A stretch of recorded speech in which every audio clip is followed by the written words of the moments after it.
ಬೆಳ್ಳಿ, ಆ ಚೀಟಿಲಿ ಏನಿದೆ ಅಂತ ನೀನೇ ಓದಿ ಹೇಳು.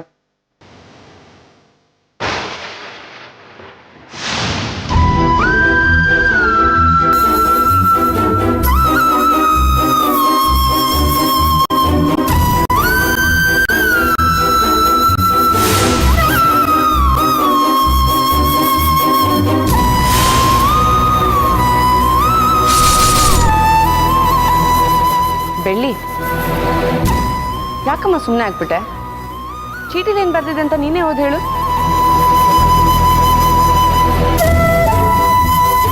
ಬೆಳ್ಳಿ, ಯಾಕೆ ಸುಮ್ಮನೆ ಆದೆ? ಆ ಚೀಟಿಲಿ ಏನಿದೆ ಅಂತ ಹೇಳು.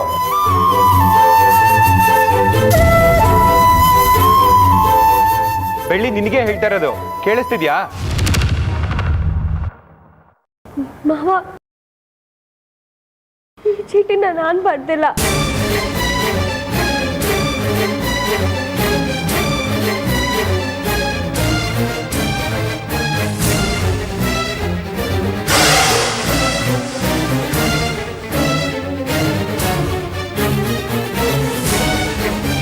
ಅಂಥದ್ದೇನಿದೆ ಆ ಚೀಟಿಲಿ? ಕೊಡಿಲಿ.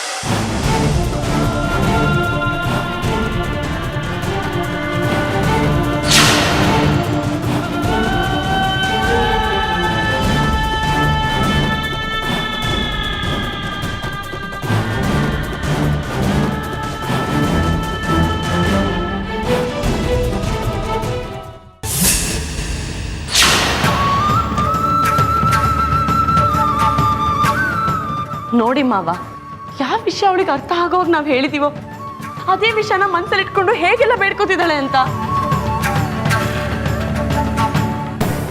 ಈ ನಡುವೆ ಅಂತೂ ಬೆಳ್ಳಿ ಬಾಯಲ್ಲಿ ಬರೀ ಸುಳ್ಳು, ಬರೀ ನಾಟಕ.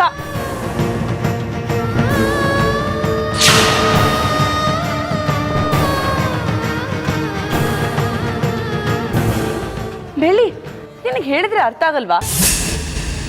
ಯಾಕೆ ಈ ರೀತಿ ಉಚಿತರ ಆಡ್ತಿದ್ಯಾ? ಮುತ್ತು ಮಾವ ನಿನ್ನ ಮದ್ವೆ ಆಗಲ್ಲ ಅಂತ 1000 ಸರ್ತಿ ಹೇಳಿದ್ದಾರೆ.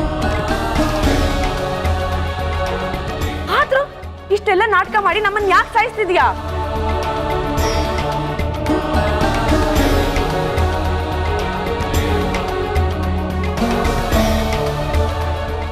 ಊರಿನ ಜನ ಎಲ್ಲ ನೋಡಿದ್ಕೆ ಏನೋ ಸರಿ ಆಯ್ತು, ಇಲ್ಲ ಅಂದಿದ್ರೆ ಇವಳು ಇದಕ್ಕೂ ಒಂದ್ ಕತೆ ಕಟ್ಟಿರೋಳು. ಈಗೇನ್ ಬೆಳ್ಳಿ ನಿನ್ನ ಆಸೆ? ನಿಂದು ಮುತ್ತು ಮಾವಂದು ಮದ್ವೆ ಆಗ್ಬೇಕು ಅಂತ ಅಷ್ಟೇ ತಾನೆ?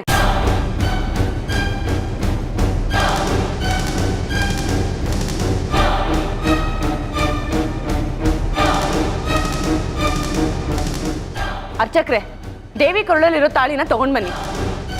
ಇಲ್ಲೇ ನಾನೇ ಮುತ್ತು ಮಾವಂದು ಬೆಳ್ಳಿದು ಮದ್ವೆ ಮಾಡಿಸ್ತೀನಿ. ಬೆಳ್ಳಿ, ನಿನ್ನಿಂದ ಅವಳು ಯಾವ ನಿರ್ಧಾರಕ್ಕೆ ಹೋಗಿದ್ದಾಳೆ ನೋಡು. ಯಾರನ್ನ ಮೆಚ್ಚಕ್ಕೋಸ್ಕರ ಈ ಕೆಲಸಗಳು ಮಾಡ್ತಿದ್ಯಾ? ನಿನಗೇನ್ ಬೇಕು? ಮನುಷ್ಯರ ಮೇಲೆ ಪ್ರೀತಿ ಬರೋವಾಗ ನಡ್ಕೋಬೇಕೇ ಹೊರತು ಈ ರೀತಿ ಅಸಹ್ಯ ಬರೋ ತರ ನಡ್ಕೋಬಾರ್ದು. ಅಯ್ಯೋ ಮಾವ, ಬೆಳ್ಳಿ ಏನು ತಪ್ಪು ಮಾಡಿಲ್ಲ. ಅವಳನ್ನ ಯಾಕೆ ಬೈತೀರಾ ಮಾವ?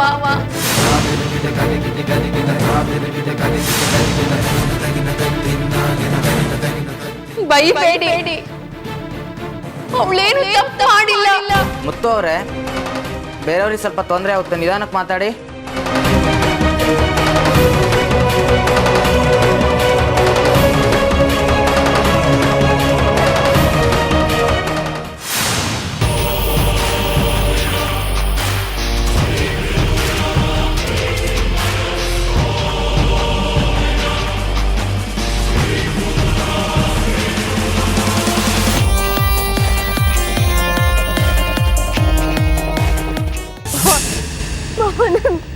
ಹೇಳಿ ಮಾವ, ಮಾವ, ಮಾವ,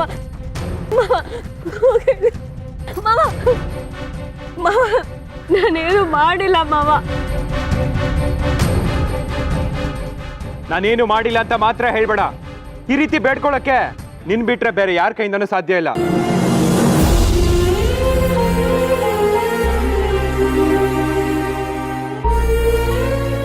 ಮನುಷ್ಯ ಒಂದ್ಸರಿ ತಪ್ಪು ಮಾಡಿದ್ರೆ ತಿದ್ಕೋತಾನೆ ಅಂತ ಸುಮ್ಮನಾಗ್ಬೋದು. ಪದೇ ಪದೇ ತಪ್ಪು ಮಾಡ್ತಾರೆ, ದೇವ್ರು ಕೂಡ ನಿನ್ನ ಕ್ಷಮಿಸಲ್ಲ. ಒಂದ್ ವಿಚಾರನ ಸರಿಯಾಗಿ ನೆನ್ಪಿಟ್ಕೋಬೇಡಿ, ನನ್ನ ನಿನ್ನ ಮದುವೆ ಜನ್ಮದಲ್ಲಿ ಸಾಧ್ಯ ಇಲ್ಲ. ಯಾಕಂದ್ರೆ ನಾನು ನಿನ್ನ ಆ ದೃಷ್ಟಿಲಿ ನೋಡೇ ಇಲ್ಲ.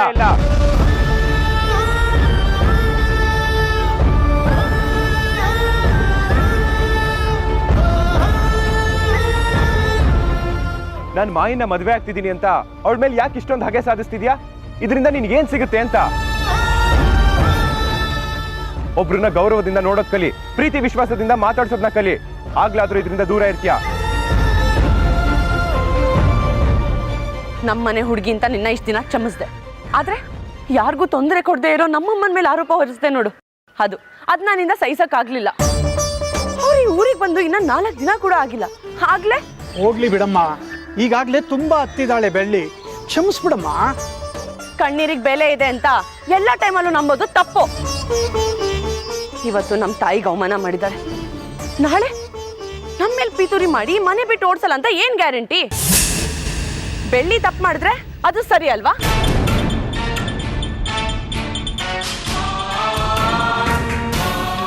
ಅದೇ ನಾನ್ ತಪ್ಪು ಮಾಡಿದ್ರೆ ನಿನಗೆ ಮುತ್ತು ಮಾವನ ಮದ್ವೆ ಆಗೋ ಯೋಗ ಯೋಗ್ಯತೆ ಎರಡೂ ಇಲ್ಲ, ಈ ಊರ್ ಬಿಟ್ಟು ಹೋಗು ಅಂತ ಬಹಿಷ್ಕಾರ ಆಗ್ತೀರಾ. ನಿಮ್ಮೂರಲ್ಲಿ ಯಾರಿಗೆ ಯಾವ ನ್ಯಾಯ ಕೊಡ್ಬೇಕು ಅಂತ ಮುಂಚೆನೆ ತೀರ್ಮಾನ ಮಾಡಿರ್ತೀರಾ? ಈ ಊರಲ್ಲಿ ಬೆಳ್ಳಿಗೋ ನ್ಯಾಯ ನನಗೋ ನ್ಯಾಯ ಅನ್ನೋದಿದ್ರೆ ನಾನು ಈ ವಿಷಯನ ಇಲ್ಲೇ ಬಿಟ್ಬಿಡ್ತೀನಿ. ಆದ್ರೆ ಒಂದ್ ಮಾತು ಮಾತ್ರ ನಿಜ, ಇಷ್ಟು ದಿನ ನೀವು ಬೆಳ್ಳಿ ಬಗ್ಗೆ ಏನ್ ತಿಳ್ಕೊಂಡಿದ್ರೋ ಅದು ತಪ್ಪು ಅಂತ ನಾನು ಪ್ರೂವ್ ಮಾಡಿದ್ದೀನಿ. ಇದ್ರ ಮೇಲೆ ನಿರ್ಧಾರ ತಗೊಳ್ಳೋದು ನಿಮಗೆ ಬಿಟ್ಟಿತ್ತು. ಆದ್ರೂ ಅಮ್ಮನ್ನು ಅಜ್ಜಿನೂ ಕಳ್ಕೊಂಡಿರೋ ಬೆಳ್ಳಿ ಬದುಕಿದ್ದು ಸತ್ತಂಗೆ ಕಣಮ್ಮ. ಸುಮ್ನೆ ನೀವು ಮಾತಾಡ್ಕೊಂಡ್ರೆ ಸರಿ ಹೋಗಲ್ಲ, ಏನಾದ್ರು ಒಂದು ತೀರ್ಮಾನಕ್ಕೆ ಬನ್ನಿ. ಮಾಯಾ, ಇಲ್ಲಿ ನಡೆದಿರೋದು ತಪ್ಪೇ ಇರ್ಬೋದು, ಒಪ್ಕೊಳ್ಳೋಣ. ಹಾಗಂತ ಎಲ್ರೂ ಮುಂದೆ ಮಾತಾಡೋದು ಸರಿ ಬರಲ್ಲ. ಮಾವ, ಅತ್ತೆ, ಇದರಿಂದ ನಿಮ್ಮ ಮನ್ಸಿಗೆ ತುಂಬಾ ಬೇಜಾರಾಗಿದೆ ಅಂತ ನನಗೆ ಗೊತ್ತು. ಬೆಳ್ಳಿ ಪರವಾಗಿ ನಾನು ನಿಮ್ಮ ಹತ್ರ ಕ್ಷಮೆ ಕೇಳ್ತೀನಿ.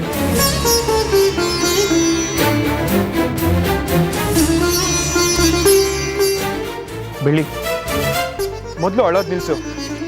ಇನ್ನು ನಡೆದಿರೋದನ್ನೆಲ್ಲ ಮರ್ತ್ಬಿಡು. ನಿನ್ ಮನೆಗೆ ಬಂದ್ರೆ ಯಾರು ಏನು ಕೇಳಲ್ಲ, ಸರಿನಾ? ಮನೆಗೆ ಹೋಗೋಣ ನಡಿ. ಇಲ್ಲ ಮಾವ,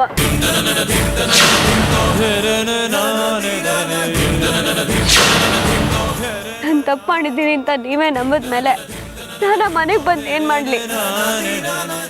ನನ್ನ ಚೀಟಿ ಬರೆದು ಮಾಲೆ ಮಾಡಿದ್ ನಿಜ ಮಾವ, ಆದ್ರೆ ಈ ಚೀಟಿಗಳನ್ನ ಯಾರು ಬರ್ದಿದ್ದು ಅಂತ ನನಗೆ ಗೊತ್ತಿಲ್ಲ.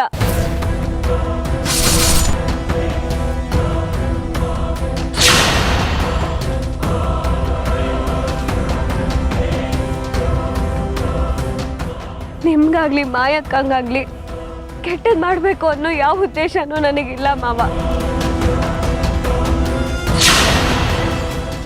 ಮನೆಗೆ ಬಂದು ಪ್ರೀತಿಯಿಂದ ಶಿಕ್ಷೆ ಅನುಭವಿಸೋ ಬದಲು ನಾನೇ ದೂರ ಇದ್ಬಿಡ್ತೀನಿ.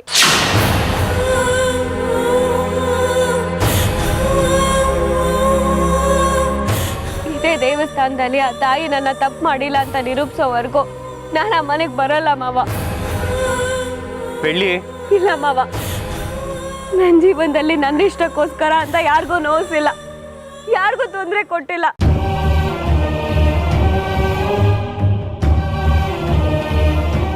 ಊಟನೇ ಇಲ್ಲ ಅಂದ್ರೆ ಒಂದಷ್ಟು ದಿನ ಆದ್ರೂ ಬದುಕಿರ್ಬೋದು, ಆದ್ರೆ ನಂಬಿಕೆನೇ ಇಲ್ಲ ಅಂದ್ರೆ ಇದ್ದು ಸತ್ತ ಹಾಗೆ. ಯಾಕೆ ಬೆಳ್ಳಿ ರೀತಿ ಹಠ ಮಾಡಿ ನಮ್ಮನ್ನೆಲ್ಲ ಸಾಯಿಸ್ತಿದ್ಯಾ? ನಾನು ಯಾರಿಗೋಸ್ಕರ ಅವ್ರ ಹತ್ರ ಕ್ಷಮೆ ಕೇಳಿದ್ದು? ನಿನಗೋಸ್ಕರ ತಾನೆ. ಅಂದ್ಮೇಲೆ ಈ ಥರ ನಡ್ಕೊಳ್ಳೋದು ನಿಂಗೆ ಚೆನ್ನಾಗಿರುತ್ತಾ?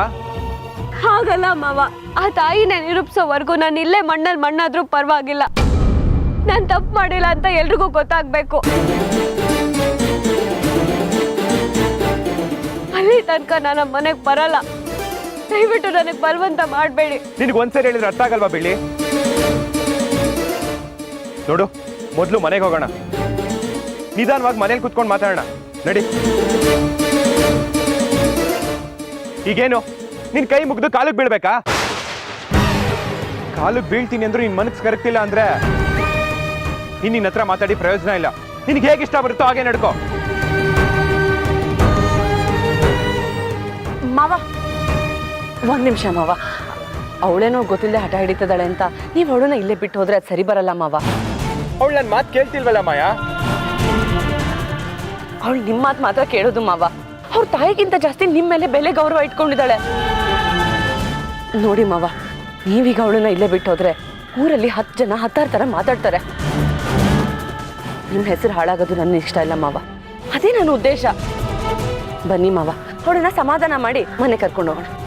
ಬನ್ನಿ ಮಾವ.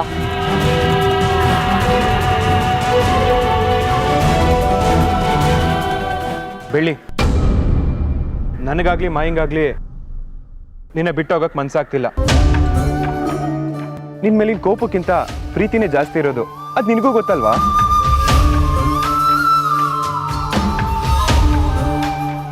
ಇದರಲ್ಲಿ ನಂದೇ ತಪ್ಪಿರೋದು. ನನ್ನ ಕೋಪದಲ್ಲಿ ಏನೇನೋ ಮಾತಾಡ್ತೀನಿ ಅಂತ ನಿನಗೆ ಗೊತ್ತಲ್ವಾ? ಅದನ್ನೆಲ್ಲ ಮರೆತು ಮನೆಗೆ ಹೋಗೋಣ ಬಾ ಬೆಳ್ಳಿ.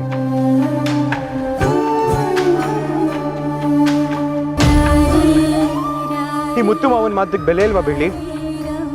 ಮನೆಗೆ ಬಾ ಅಂತ ಅಷ್ಟೊಂದು ಬೇಡ್ಕೊಳ್ತಿದ್ದೀನಿ. ಸರಿ ಬಿಡು.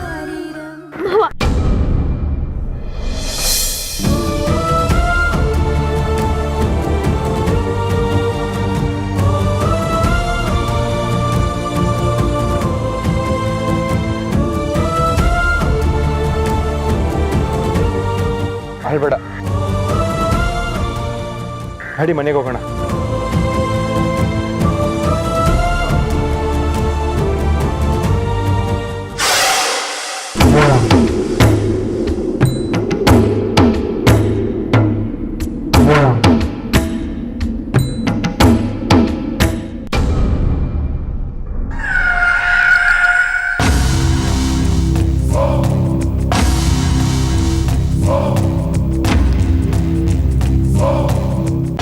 ನೀನು ಮಾಡಿ ಸರಿ ಇದೆ ಅಂತ ನಿನಗೆ ಅನ್ನಿಸ್ತಾ ಇದೆಯಾ ಹೇಳು?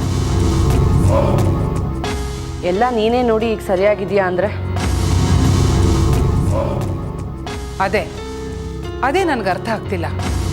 ಅದಕ್ಕೆ ನಿನ್ನ ಕೇಳ್ತಾ ಇರೋದು. ಬೆಳ್ಳಿನ ಈ ಮನೆಯಿಂದ ಆಚೆ ಕಳಿಸ್ಬೇಕು ಅಂತ ತಾನೇ ನಿನ್ನ ಗುರಿ ಇದ್ದಿದ್ದು. ಅದಕ್ಕೆ ಇವತ್ತು ಒಳ್ಳೆ ಅವಕಾಶ ಇತ್ತು. ಸುಮ್ಮನೆ ನಿನ್ಪಾಡಿಗೆ ನೀನು ಬಂದಿದ್ದಿದ್ರೆ ನಿನಗೆ ಅವಳು ಕಾಟ ತಪ್ಪು ಹೋಗ್ತಾ ಇತ್ತು. ಅದನ್ನು ಬಿಟ್ಟು ಅಳಿಯಂದ ಹತ್ರ ಮಾತಾಡಿ ಅವಳು ಯಾಕೆ ಮತ್ತೆ ಮನೆಗೆ ವಾಪಸ್ ಕರ್ಕೊಂಡು ಬಂದೆ? ನಾನು ಪ್ರತಿಯೊಂದು ಮಾತಿಗೂ ನಡವಳಿಕೆಗೂ ಒಂದು ಅರ್ಥ ಇರುತ್ತೆ. ತುಂಬ ಬುದ್ಧಿವಂತರಾದರೆ ಮಾತ್ರ ಅದನ್ನು ಅರ್ಥ ಮಾಡ್ಕೊಳ್ಳೋಕೆ ಸಾಧ್ಯ. ಬೆಳ್ಳಿ, ಬೆಳ್ಳಿ,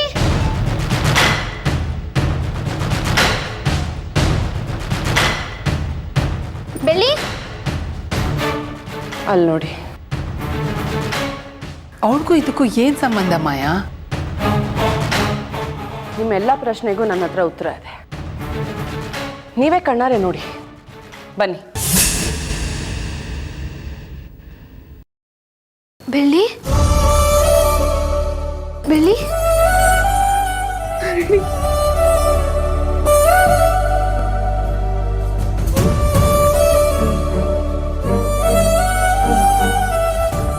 ನಾನು ಅಜ್ಜಿ ಮನೆಗೆ ಹೋಗಿ ಬರೋ ಅಷ್ಟರಲ್ಲಿ ಏನೇನೆಲ್ಲ ಆಗಿದೆ. ವಿಷಯ ತಿಳಿದ ತಕ್ಷಣ ನಾನು ಇನ್ನೇ ನೋಡಬೇಕು ಅಂತ ಬಂದೆ. ಹೇಳು ಬೆಳ್ಳಿ, ಏನಾಯ್ತು ಅಂತ ಹೇಳು. ಹರಿಣಿ, ನಿನ್ನೆ ಮಾಯಕ್ಕ ಅವ್ರ ಅಮ್ಮಂಗೆ ಕಾಪಿ ಕೊಡೋಣ ಅಂತ ಹೋದ್ನ. ಆಗ ಅವ್ರು ತುಂಬಾ ಬೇಜಾರಲ್ಲಿದ್ರು.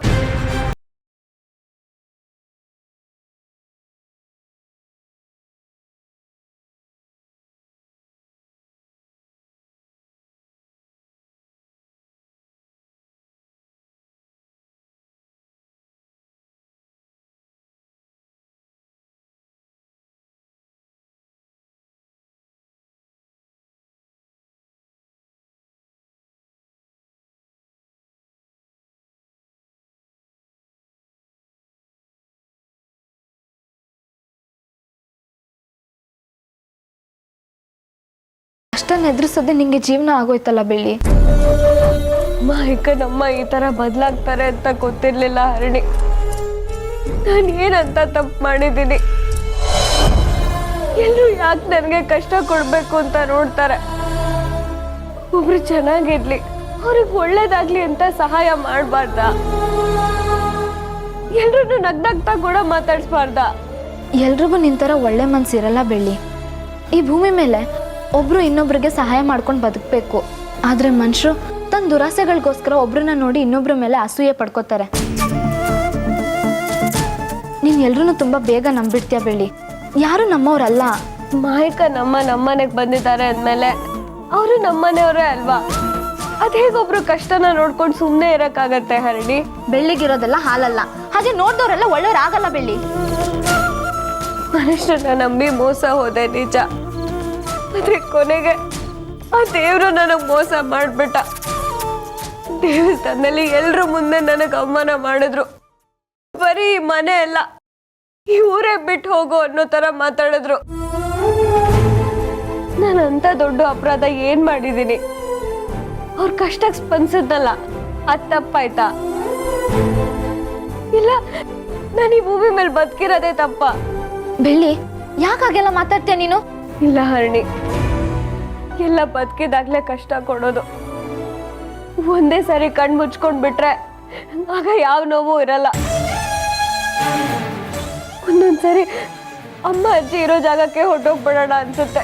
ಇನ್ನೊಂದ್ಸತಿ ಹೀಗೆಲ್ಲ ಮಾತಾಡಿದ್ರೆ ಚೆನ್ನಾಗಿರಲ್ಲ ನೋಡು ಬೆಳ್ಳಿ. ಆ ಮಾಯಿನ ಮಾತಾಗ್ಲಿ ಅವ್ರ ತಂದೆ ತಾಯಿ ಮಾತಾಗ್ಲಿ ನೀನ್ ಕೇಳಕ್ ಹೋಗ್ಬೇಡ. ಅವ್ರೇನಾದ್ರೂ ಕೇಳಿದ್ರೆ ನಂಗೇನು ಗೊತ್ತಿಲ್ಲ ಅಂತ ಹೇಳಿ ಸುಮ್ಮನಾಗ್ಬಿಡು. ನೀನ್ ಈ ಮನೆಗೆ ಸೊಸೆ ಆಗ್ಬೇಕು ಅಂದ್ರೆ ಕಬ್ಣದ ತರ ಗಟ್ಟಿ ಆಗ್ಬೇಕು.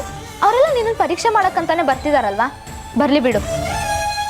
ಆಗ ಒಬ್ಬೊಬ್ರು ಮಾತಿಗೂ ನೀನ್ ಗುಂಡಿನ ತರ ಉತ್ತರ ಕೊಡೋವಾಗ ಆಗ್ಬೇಕು ಬೆಳ್ಳಿ. ಆ ದೇವ್ರು ನಿನ್ ಜೊತೆಗಿರ್ತಾನೋ ಇಲ್ವಾ ಗೊತ್ತಿಲ್ಲ, ಆದ್ರೆ ನಾನ್ ಮಾತ್ರ ನಿನ್ ಕಷ್ಟ ಕಾಲದಲ್ಲಿ ಯಾವಾಗ್ಲೂ ಜೊತೆಗಿರ್ತೀನಿ. ನಿಂಗೇನು ಕಷ್ಟ ಆಗ್ಬಾರ್ದು, ನಿನ್ ನೆರಳಾಗಿ ನಿಂತಿರ್ತೀನಿ.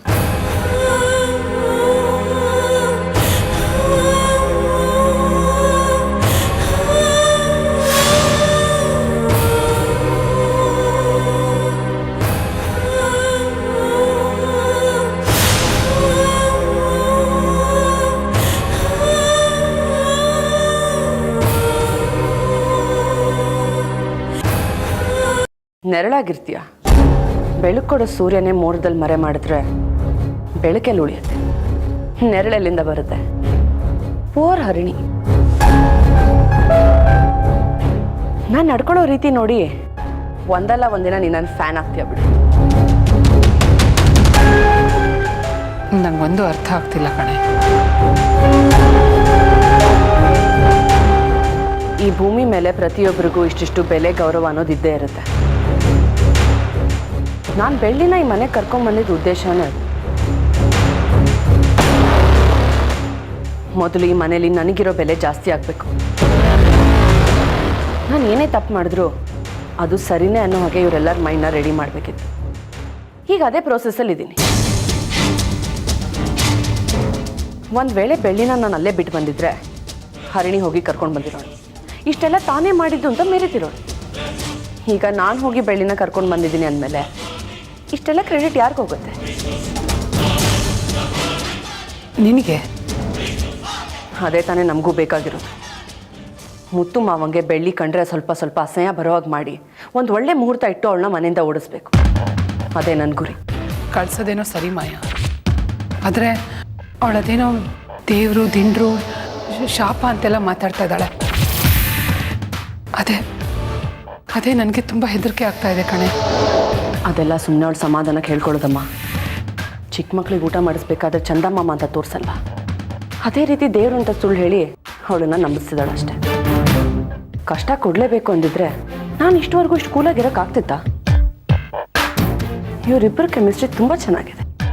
ಮೋಸ್ಟ್ಲಿ ಬೆಳ್ಳಿನ ಕಾಪಾಡೋಕೆ ಹೋಗಿ ಹರಿಣಿ ಕತೆನೂ ಫಿನಿಶ್ ಆಗ್ಬೋದು, ಹೇಳೋಕ್ಕಾಗಲ್ಲ.